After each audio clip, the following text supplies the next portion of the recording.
취득의 그 특성을 좀 설명을 드릴 건데 일단 유동자산을 하고 있고 당좌자산 하고 있습니다. 그리고 자산은 기본적으로 취득을 해야 돼요. 맞죠? 내가 취득을 해야 갖고 있는 거잖아요. 그럼 여러분이 갖고 있는 모든 물건을 생각해 보잖아요. 어떻게 취득을 했나 생각해 봐요. 두 개밖에 없습니다. 첫 번째 샀다. 두 번째 만들었다. 만든 거 거의 없죠. 거의 샀죠. 돈을 만들어서 돈으로 물건을 사죠. 그래서 이 자산은 반드시 취득이라는 이슈가 있는데 취득에는 매입과 제조가 있어요. 근데 주로 매입이라는 취득 방식을 쓰겠죠. 네, 이 정도 분류는 알고 계셔야 돼요. 그러니까 취득을 했다라는 거는 매입을 했다 또는 제조를 했다예요. 근데 우리는 주로 매입이라는 취득 방법을 선택한다는 거죠. 이 정도 이해되시죠? 그러면 지금 그 유가증권도 취득을 하잖아요. 다른 자산도 취득을 할 거고요. 그럼 이제 자산을 취득하는 그 과정에서 나오는 이슈를 말씀드릴게요. 자산을 취득할 때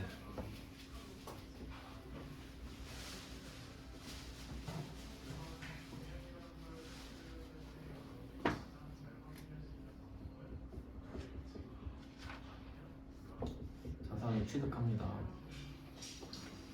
여러분이 뭐 어떤 물건이든 자산을 취득을 하려고 할 때, 매입하려고 할 때 부가적으로 들어가는 비용이 생길 때가 많아요.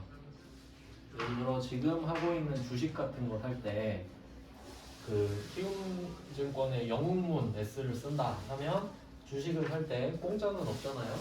그럼 그 플랫폼을 이용하는 수수료를 내야 되죠. 그런 게 부가적으로 들어가는 비용 아닙니까? 그러니까 내가 그 비용을 지불할 생각이 없으면 그 주식을 못 사잖아요.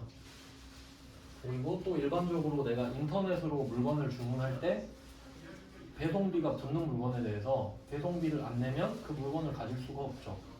그러니까 그런 것들이 부가적으로 들어가는 비용인데 그걸 취득 부대 비용이라고 합니다.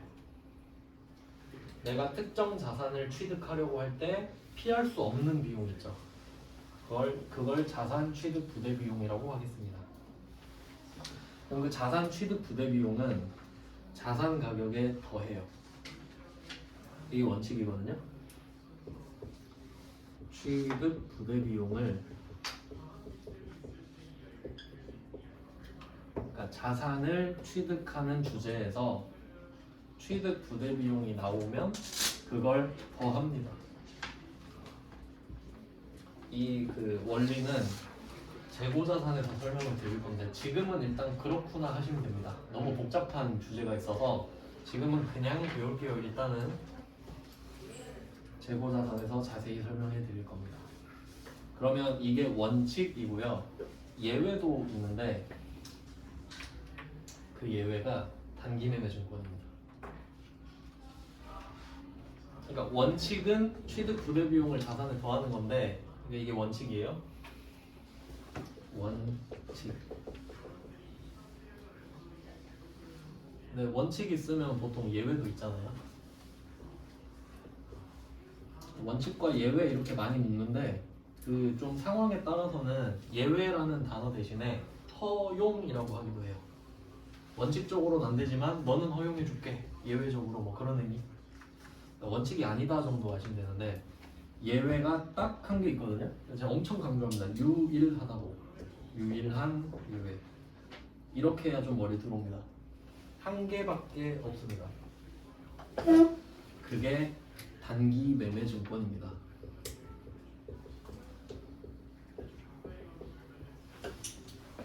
일단 이렇게 정리할게요. 칸을 좀 잘못했는데 원칙은 취득 부대 비용을 자산에 더하는 것 그리고 유일한 예외는 단기 매매 증권인데 그럼 이 상황을 생각해 보면 문맥상 단기 매매 증권은 자산인 거겠죠. 그럼 단기 매매 증권도 자산인데 아닌 거니까 이 정도 이해되시죠? 그러면 원칙은 너무 쉽거든요. 더하면 된다며.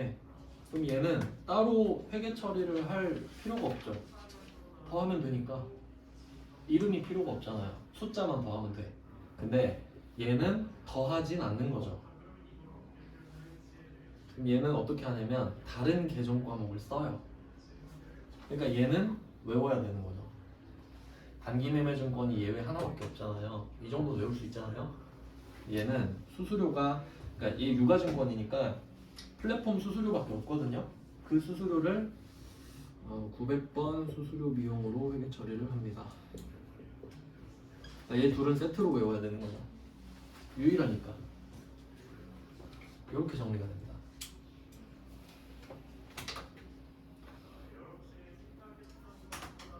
그 원래 교재에는 훨씬 더 장황하고 복잡하게 써 있는데 제가 그냥 핵심만 딱 적은 겁니다. 그러니까 책을 안 보려고 학원 다니는 거잖아요, 사실.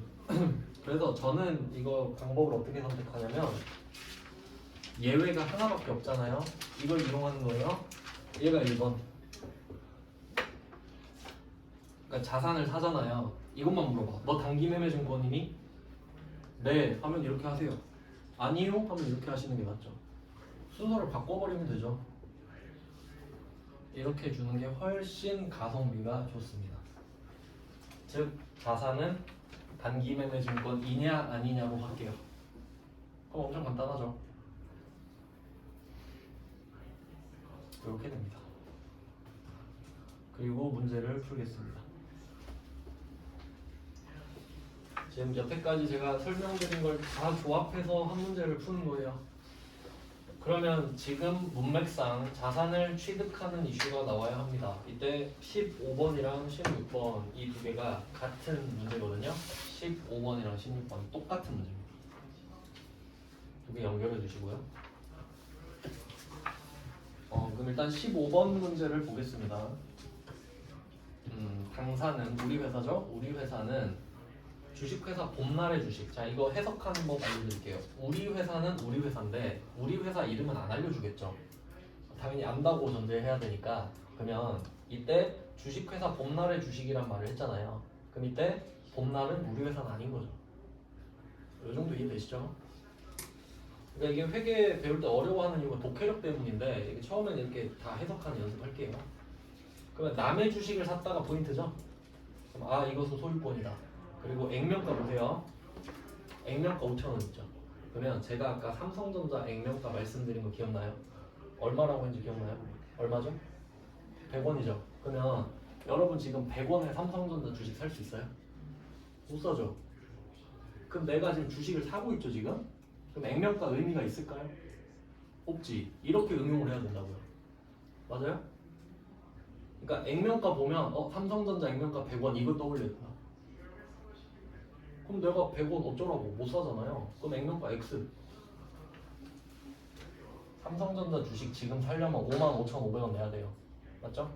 그러니까 액면가는 아 주식을 살 때는 필요가 없구나. 그러면 또 한번 미리 생각을 하고 갈게요. 아까 제가 B한테 1억 투자 받았죠. B한테 1억 투자 받았죠. 그리고 A가 하는 말이 우리 회사 주식이 액면가가 100원이거든요. 그러니까 100만 주를 드릴게요 라고 했죠. 그럼 액면가는 언제 필요한 것 같나요? 투자 받고 주식 발행해 줄 때나 필요한가 부분 정도로 일단은 정리를 해놓을 수 있겠죠. 일단은 지금 막 머릿속에 넣으란 건 아니에요. 어차피 자본 때 설명드립니다. 그러니까 제가 말씀드리고 싶은 거는 주식을 사고 팔 때는 액면가가 아무 의미가 없다는 걸 와닿아야 된다고요. 왜냐면 난 삼성전자 주식을 100원에 못 사니까. 이해되시죠? 근데 삼성전자 주식 100원에 못 산다. 근데 액면가를 왜 붙여요? 이러면 안 되잖아요. 네, 그러지 않기를 바랍니다. 그럼 팩트를 볼게요. 100주를 90만 원에 취득한 게 팩트죠. 자, 이걸 취득 원가라고 합니다. 이 되게 중요한 말이 나와요. 취득 원가. 취득은 이제 이해하셨죠? 여기서 취득은 매입이죠. 원가는 제가 앞에서 한번 말씀드렸을 거예요. 원가는 쓴 돈이다. 야맨데 어디 가서 말은 하지 말고 머릿속으로만 대충 때리면 다 맞아요. 취득 원가, 취득하면서 쓴 돈. 취득하면서 쓴 돈. 이렇게 되거든요. 그러니까 제가 원칙이 자산을 취득할 때 자산의 취득 부대 비용을 더하는 거라 했잖아요. 그럼 이 문제로 한번 볼게요. 지금 우리가 취득하는 자산이 90만 원이죠. 근데 이거 90만 원짜리 살려면 수수료 3만 원 내야 되죠. 그럼 우리 취득하면서 얼마 썼죠? 93만 원이라고 해야 되는 거예요. 맞아요? 그 취득 원가거든요. 근데 그건 원칙일 때고. 이해되시죠? 자산의 가격이랑 취득 원가는 다른 거예요. 취득하면서 쓴 돈이거든.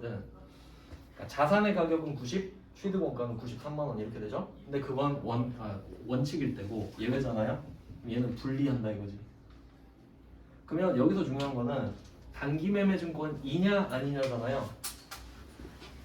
단기 매매 증권 되려면 두 개 필요하다 했죠. 첫 번째, 시장성이 있어야 된다. 두 번째, 단기 매매 목적이 있어야 된다. 그러니까 이렇게 순차적으로 밟고 가야 돼요. 자산을 취득하고 있네. 단기 매매 증권인가?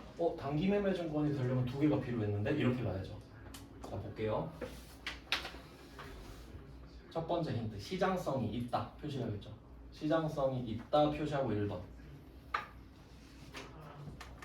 그럼 시장성이 있으니까 내가 판다고 하면 누가 산다고 할 수도 있겠네요. 두 번째, 단기 시세 차익 목적. 내 의지도 확고하죠. 단타 치고 말겠다. 그럼 이 두 개가 어우러지면 나는 단타충이 되겠다. 단기 매매 증권이 되는 거죠. 그러면 계정 과목은 단기 매매 증권이 됐고요. 그럼 단기 매매 증권이 된 순간 여기 붙어 있는 수수료는 더 하는 게 아니라 900번 수수료로 따로 빼야 돼요. 그리고 이거 900번 뜻 알려드렸죠? 기억 안 나시죠? 새해 기념으로. 비용은 3개가 있습니다. 비용 기억나요? 저번 시간에 하지 않았나요? 작년에 해서 기억 안 나시나? 비용이 3개가 있는데 500, 800은 영업이라고 말씀을 드렸고 900번은 영업이 아니다 라고 말씀을 드렸거든요. 영업 외라고도 하고 비영업이라고도 하죠.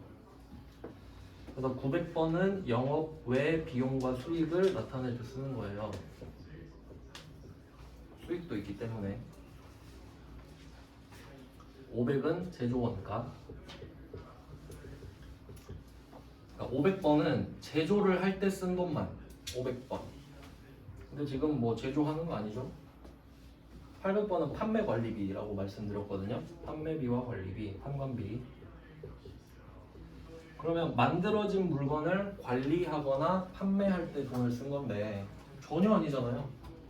좀 쓸데없는 짓 하고 이 영업과 관련이 없죠 전혀. 그러니까 이 돈은 900번이어야 되지. 이렇게 되는 거거든요. 수수료인데 900번. 아시겠죠? 이제 답 적어볼게요. 얘는 예외라 이거지. 취득 원가는 93만 원인데 분리해서 써야 되니까. 그러니까 예외. 여기까지.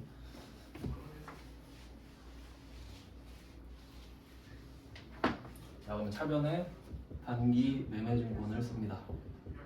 단기 매매증권이라는 자산이 증가했거든요. 90만 원어치.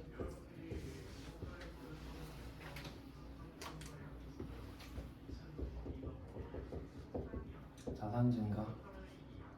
그럼 얘가 오는 순간 반드시 따라와야 되는 거 있죠? 솔비트 900번 수수료 비용. 얘는 900번의 중요표시 하셔야 돼요. 900번에. 왜냐면 수수료 비용 검색하면 5, 6, 7, 8, 9 이렇게 나오거든요. 근데 어차피 5, 8이 아닌 건 안 써요. 우리는 5, 8, 9 아니면 안 쓰거든요. 그러니까 6번 이런 거는 그냥 제끼면 되고 5, 8, 9 중에 9라는 뜻이에요. 절대 헷갈리면 안 돼요. 그럼 3만 원 들어가면 되겠죠? 얘는 비용인 거예요.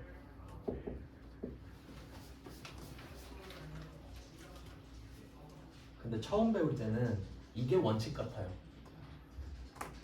그렇지 않나요? 그러니까 약간 자산과 비용을 우리가 뭐 구분하는 걸 배우진 않았는데 느낌으로 한번 생각해봐요. 내가 주식을 90만 원 주고 샀어요. 그럼 90만 원은 지금 이쪽 90만 원짜리가 3만 원은 쓰고 없어졌잖아요. 그럼 이건 비용 아닌가? 이런 느낌이 들잖아요. 그래서 이걸 처음에 배우는 것 같아요. 그래서 제가 강조하는 겁니다. 예외라고. 그러니까 지금은 그런 생각이 들 수 있는데 나중에 제가 바꿔드릴 거예요. 일단은 그렇게 생각해야 돼요. 그리고 보통 예금 93만 원 줬죠.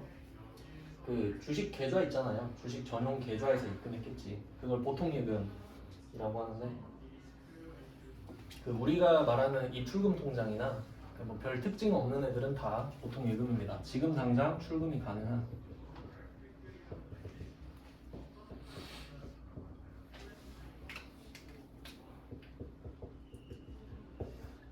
그러니까 이렇게 우여곡절 끝에 답이 나왔는데 일단 답은 이래요.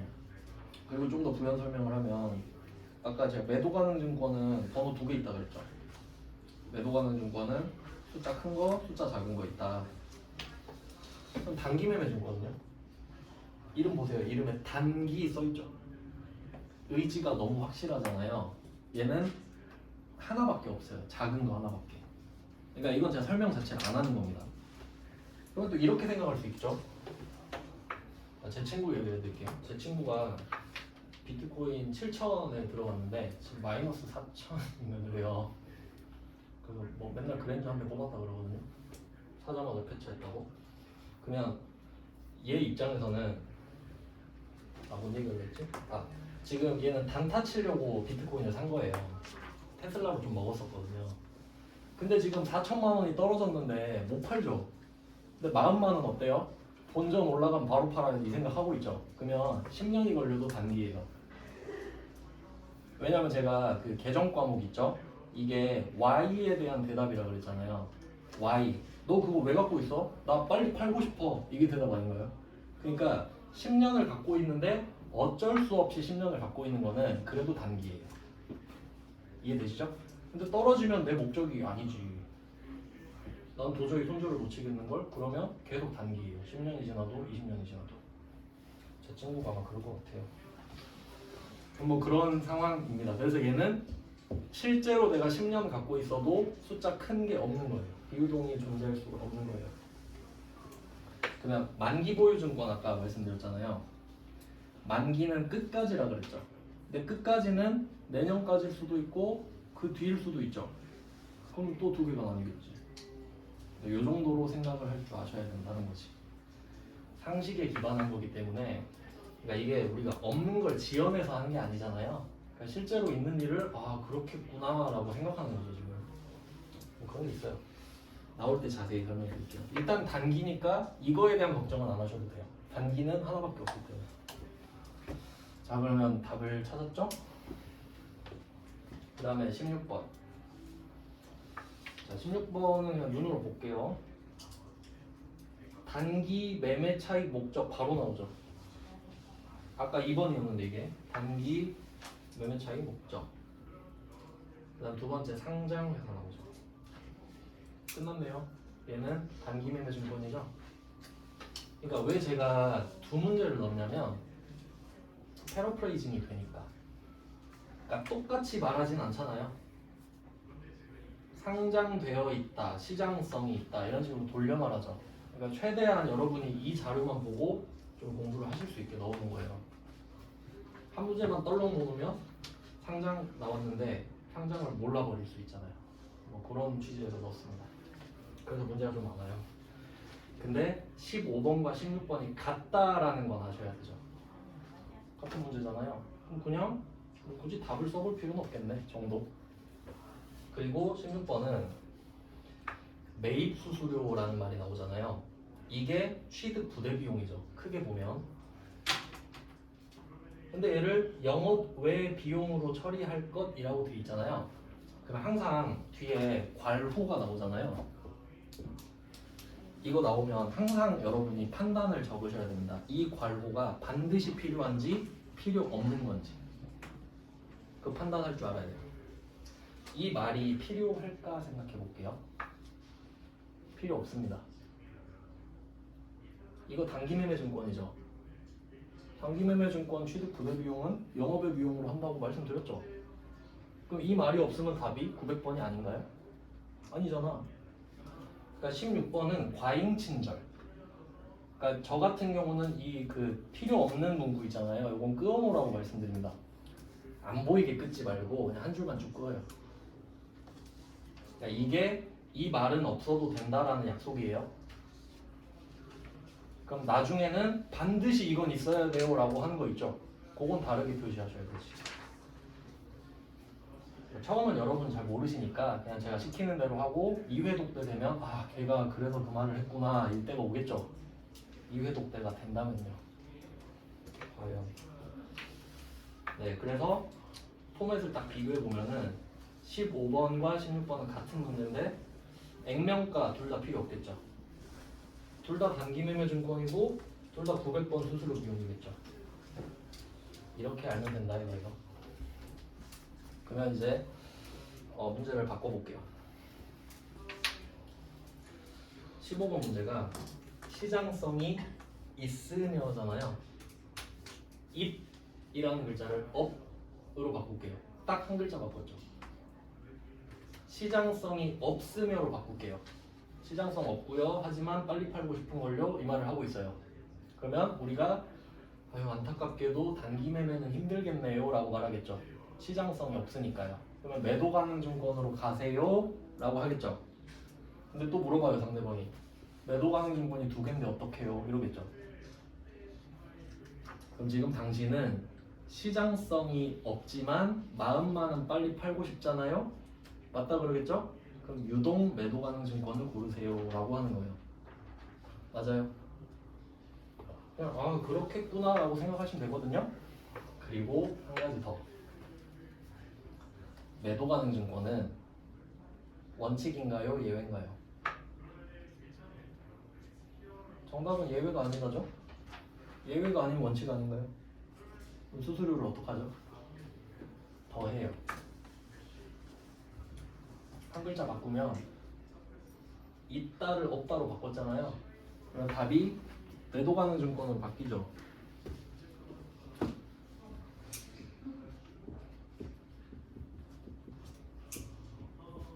작은 거, 숫자 작은 거. 그냥 단기 매매 목적은 있으니까. 그러면 여기 이거 90만 원짜리인데 하고 보니까 이 매도 가능 증권은 단기 매매 증권 유일한 예외가 아니네요. 그럼 원칙대로 해야 되죠.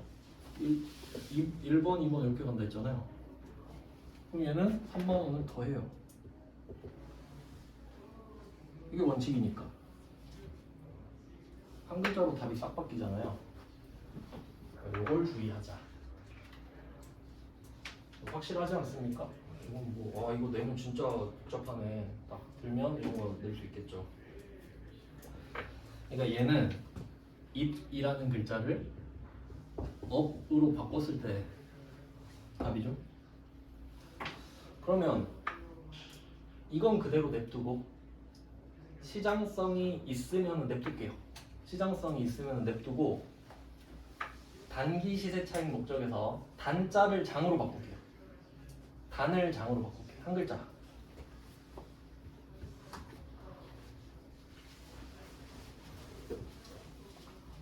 두 번째 케이스. 단을 장으로 바꿀게요. 그럼 시장성은 있죠. 근데 팔 생각이 없는 거예요. 뭐 팔 수는 있죠. 그럼 얘는 큰 매도 가능 증권이 돼요. 비유동이니까요. 팔 수는 있지만 안 팔 건데요. 요거니까.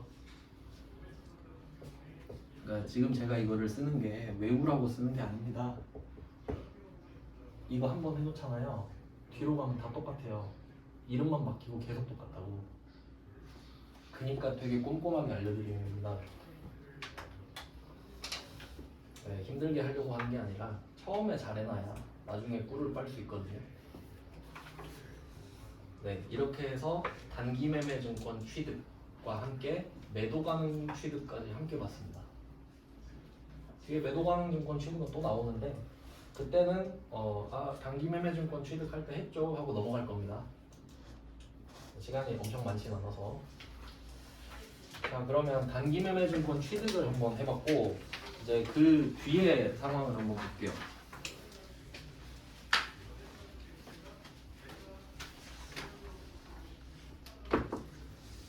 자, 단기매매증권을 이런 이슈가 있다. 단기매매증권 취득을 했어요. 그러면 취득을 했다고 했을 때 우리는 뭘 알아야 되냐면 얘는 언젠간 팔겠구나 라는 생각을 해야죠. 매매하려고 샀으니까요. 그러면 이 뒤에는 반드시 처분이 있겠다 라고 생각할 수 있겠죠. 뭐 처분이라고 해도 되고 매각이라고 해도 되고 당연하잖아요. 취득과 처분. 그리고 이제 일상에서는 이 두 개밖에 없는데 회계에는 한 개가 더 들어가거든요. 평가입니다. 평가. 이게 제가 날짜 보면서 12월 31일이냐 아니냐로 구분하면 된다 했죠. 왜냐면 이 날짜는 그냥 중요하니까요. 그러니까 중요하냐 안 중요하냐요. 그럼 이때 12월 31일이 됐다고 합시다. 얼마 전에 그랬죠? 12월 31일에. 그럼 우리는 그 날짜 기준으로 보고를 해야 되잖아요. 그럼 예를 들어서 내가 주식을 10만 원에 하나를 샀다고 할게요. 12월 1일에. 나는 이걸 그냥 갖고 있습니다.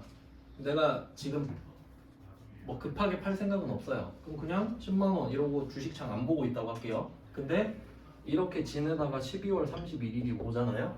그럼 이때는 봐야 되죠. 왜냐면 내가 이걸 10만 원에 샀잖아요. 그럼 10만 원에 샀으니까 10만 원이라고 적어놨겠죠. 그럼 사람들이 얘는 이 주식을 10만 원에 샀구나 라고 알잖아요. 근데 12월 31일에 11만 원인 거예요. 그럴 수 있죠? 근데 우리가 그냥 그런 거죠. 10만 원에 사서 10만 원이라고 적었고 그냥 냅뒀는데요? 이러잖아요. 거짓말이 됩니다. 12월 31일은 11만 원이잖아요. 그러니까 내가 샀을 땐 10만 원 맞죠? 근데 결산은 12월 31일을 기준으로 올려야 되잖아요. 그럼 11만 원이라고 올려야 되지 10만 원이라고 냅두면 거짓말이 된다고요. 맞아요? 그러니까 12월 31일에 이 가격이 있죠. 그 가격으로 최신화를 시켜줘야 돼요. 그러니까 12월 31일이 중요한 이유는 업데이트를 하는 날이라서 그래요. 모든 걸 최신화시킵니다. 12월 31일 기준으로. 그 전에 있었던 걸 전부 다 12월 31일 기준으로 바꿔서 보고를 해야지. 안 그러면 12월 31일이 의미가 없죠. 그 전에 써있던 거 그대로 올릴 거면 뭐로 결산이 있어요. 그러니까 이 사이에 평가가 들어갈 수도 있습니다. 12월 31일이 끼면. 근데 무조건 평가가 있는 건 아니에요. 왜냐면 12월 1일에 사서 12월 2일에 팔 수도 있잖아요. 그럼 평가 없죠. 근데 12월 1일에 사서 1월 1일에 팔면 평가를 했다가 팔아야 돼요. 그거예요. 12월 31일에 있었냐 없었냐. 그래서 제가 12월 31일을 출석 체크라고 말씀드린 겁니다. 그때 있었냐고. 그 전에 팔면 전 그때 없었는데요? 하면 끝나는 거고. 그때 있었으면 그때 얼마였냐고 라고 말을 해야 된다는 거예요. 그걸 할 겁니다. 이제 평가예요. 그럼 취득은 두 문제를 봤고요. 평가는 문제를 최대한 넉넉하게 넣었습니다. 17번부터 21번까지가 평가입니다. 17번부터 21번까지가 단기매매증권 평가입니다. 평가 뭐 상황은 알려드렸고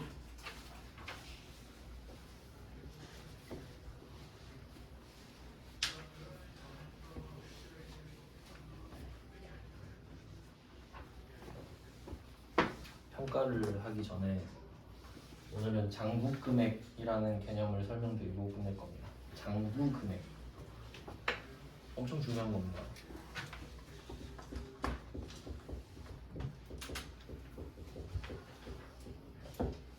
궁금해. 그러면 뭐 대표 문제로는 그 맨 위에 있는 17번 이게 제일 쉬워서 제일 위에 올려놨거든요. 보통 제가 같은 유형은 난이도 순으로 배열하려고 합니다. 제가 느끼기에. 그래 17번이 여기서 제일 쉬운 문제예요.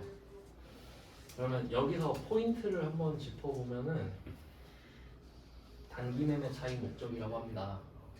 그러면 원래는 단기 매매 증권이 성립하려면 두 가지 충족해야 되죠. 시장성이 있다, 단기 매매 차익 목적이다. 근데 지금 이 문제는 단기 매매 차익 목적만 말하고 있죠. 근데 상식적으로 생각해 보시면요, 우리가 주식을 산 거는 시장성이 있기 때문에 샀죠. 그러니까 시장성 이야기를 안 했다고 시장성이 없다고 생각하면 안 됩니다. 있다고 생각하는 게 정말 맞죠. 그 정도는 그냥 뭐 상식이고. 그러면 뭐 혹시 모를까봐 단기 매매 증권 알려주기도 했는데 안 알려줘도 단기 매매 증권이라고 보시면 되는 겁니다. 여기서는. 그럼 여기서는 그게 중요한 게 아니라 금액이 3개 있죠. 이게 중요한 거예요. 금액이 3개가 있다. 그러면 취득 원가는 날짜가 안 써 있죠. 그럼 얘는 어떻게 파악을 하셔야 되냐면 취득 원가는 19년 기준입니다. 그러니까 그냥 이렇게 써놓을게요. 취득 원가에다가 2019년 X월 X1 이렇게 써놓을게요. 중요하진 않아요. 연도가 19년인 것만 중요해요. 그럼 왜 아니 취득을 18년에 쓸 수도 있잖아요 라고 할 수도 있죠. 잘 보세요. 취득 원가 오른쪽에 19년 12월 31일 있죠. 그 옆에 2020년 12월 31일 있죠. 그러면 얘는 19년 기 중에 산 겁니다. 18년에 샀으면 18년 12월 31일도 말했을 겁니다. 맞아요. 그 정도는 유추할 수 있어야 됩니다. 그러니까 아 이거는 19년 언제 샀구나 정도만 아시면 돼요. 연도만 아시면 돼요. 그리고 공정가액이라는 말이 나오는데 공정가액은 공정가치랑 같은 말입니다. 잘 안 쓰는 말이죠. 일상생활에서 안 쓰는 말인데 해석할 때 시가로 하시면 돼요. 시가. 똑같은 개념은 아니지만 시가로 해석해도 무방합니다. 이게 공정가치가 왜 시가냐면 그 물건을 파는 사람이랑 사는 사람이 있다고 할게요. 물건을 팔고 싶은 사람, 사고 싶은 사람. 어떤 사람이 당근마켓에 물건을 2,000원에 올린 거예요. 2,000원에 팔고 싶어요. 근데 갑자기 애누리충이 나타나서 이마 애누리 좀 해주세요. 1,000원에 파세요. 이런 거예요. 좀 화가 나겠죠? 아, 몸 반을 깎아요. 이런 거예요. 안 팔아요 했는데 한 달 뒤까지 아무도 연락을 안 해요. 슬쩍 연락해 봅니다. 혹시 니마 1,500원 안 돼요? 라고 떠본 거예요. 뭐 1,500원에 살게요. 이렇게 된 거예요. 그럼 둘이 중간에서 만났죠. 거래가 성립됐지 않습니까? 시장에서 거래가 이루어졌죠. 그 시가. 시장에서 거래가 이루어진 가격. 시가. 합리적이죠? 그럼 왜 거래가 이루어졌냐면 파는 사람이랑 사는 사람이랑 둘 다 공정하다고 생각했죠. 그 공정가치가 시가예요.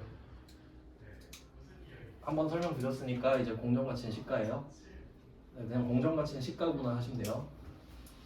주식으로 치면 종가겠죠. 그 끝나는 가격. 자 그러면 왜 금액이 3개가 나왔느냐? 그럼 어쩌라는 거냐?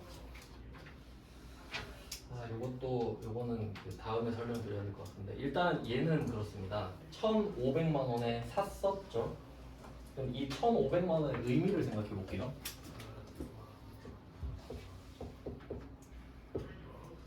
이 1,500만 원의 타이틀을 몇 개 붙일 수 있는지 보겠습니다. 첫 번째, 그 당시의 공정가치죠. 그 당시에 1,500만 원이었다는 소리 아닌가요? 그럼 얘는 그 당시의 공정가치죠. 공정가액 같은 말이고요.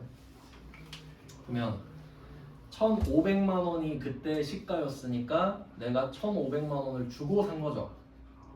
그럼 1,500만 원이 취득원가기도 하네요. 공정가치대로 사야 되니까. 얘는 취득 원가이기도 하겠구나. 수수료는 이야기 안 하겠습니다. 일단은 수수료도 있었겠는데, 그러면 이 취득 원가를 장부에 적었겠죠. 장부에 1,500이라고 적히겠죠. 그럼 장부 금액이 1,500만 원이 돼요.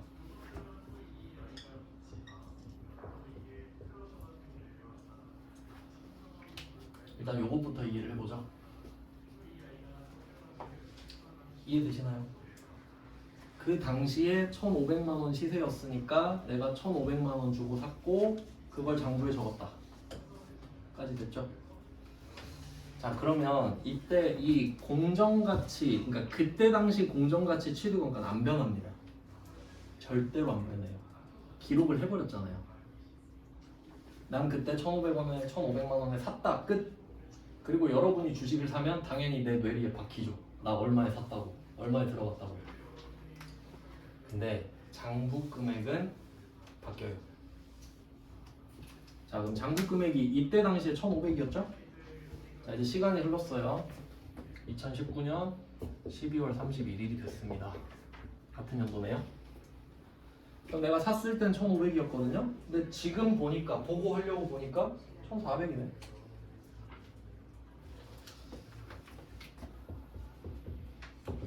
자, 그럼 이게 어떤 의미가 있는지 볼게요.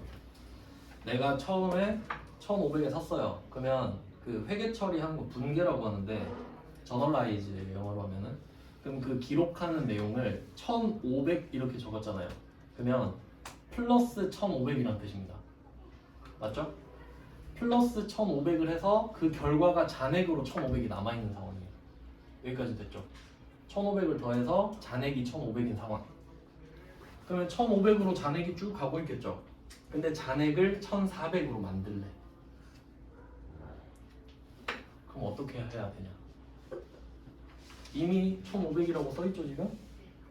잔액 1,500, 잔액 1,400을 만들어야 되죠. 100을 빼요. 100을 빼면 되잖아요. 아니에요?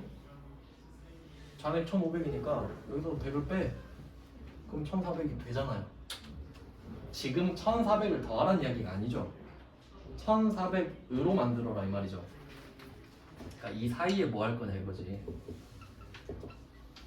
이 이야기라는 겁니다. 그러면 우리가 19년 12월 31일에 100을 빼는 회계 처리를 하겠죠. 100만 딱 빼죠. 그럼 잔액이 1,400이 남는 걸 아니까요. 맞죠? 그럼 이제 마이너스 100을 하고 잔액이 1,400이 됐지 않습니까? 이게 장부 금액이라고요. 이제 장부에는 1,400이라고 적혀 있지 않나요? 장부 금액은 바뀌는 거 같죠? 이 말이라고. 너 이 주식 얼마에 샀어? 1,500 이렇게 말하죠. 이건 안 바뀌잖아요. 내가 1,500에 샀다는 사실은 역사죠 그냥. 근데 그때는 1,500이라고 장부에 적었거든요. 근데 오늘 100을 뺐죠. 그럼 이제 오늘 장부 금액은 1,400 아닙니까? 이 회계 처리를 한 이후의 장부에 1,400이라고 이제. 그럼 장부 금액은 계속 바뀌겠네? 자, 그리고 생각해봐요. 날짜가 지금 이렇게 3개가 나오면은 항상 맨 마지막 날짜가 오늘입니다. 그러니까 2020년 12월 31일에 오늘이라고 써놓으세요. 그래야 문제가 풀리니까.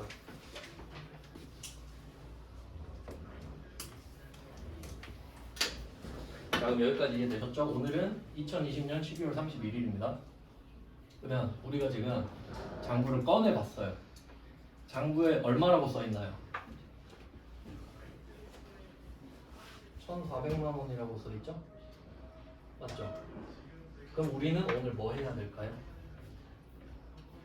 40을 빼요. 40을 빼는 거라고.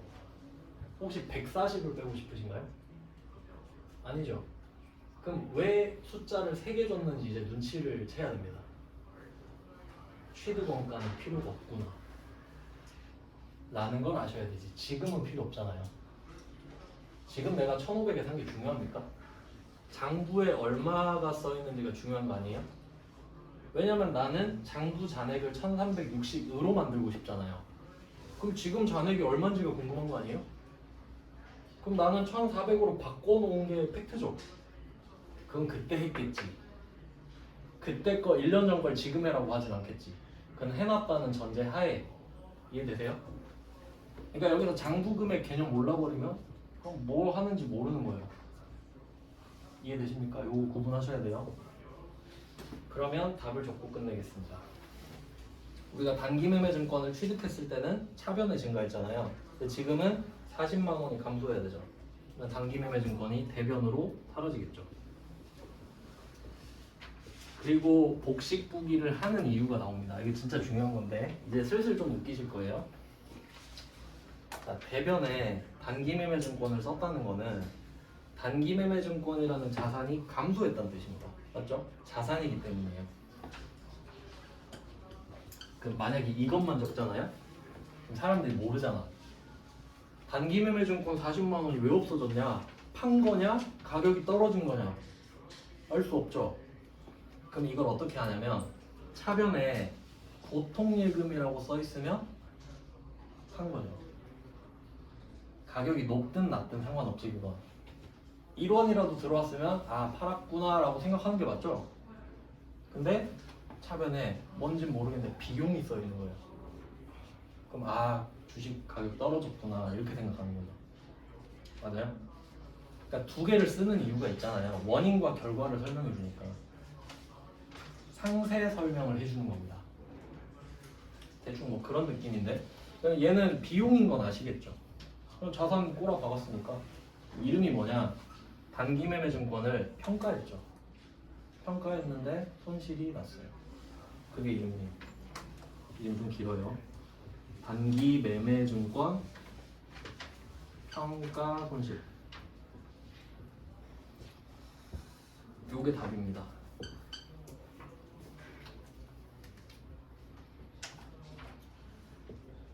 그리고 그 메모 여기 하나만 더 추가하고 끝내겠습니다.